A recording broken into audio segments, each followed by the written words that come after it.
Dalawa namang bomba na hukay sa isang proyekto sa subdivision sa Hermosa, Bataan.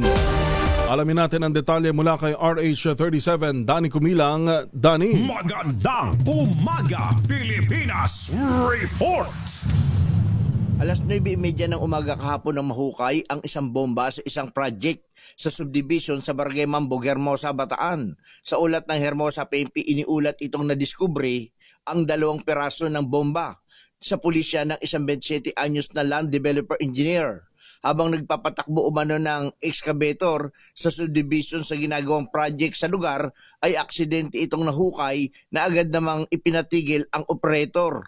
2 peraso ng unexploded ordnance OXO na 76mm high explosive projectile ang nahukay na walang fuse at kalaunan ay isinailalim ito sa kustudiya ng Bataan Provincial Explosive and Canine Unit PECO na dumating sa lugar para kunin ng maayos at ligtas. Panawagan ng mga otoridad sa mamamayan na kapag nakakuha sila ng ganitong papasabog ay agad ipaalam sa mga kinaukulan upang walang madisgrasya dahil ang ganitong uri umano ng pampasabog ay pwede pang sumabog. Danny Kumilang, RH37, DCRH, una sa Pilipinas, una sa Pilipino. Magandang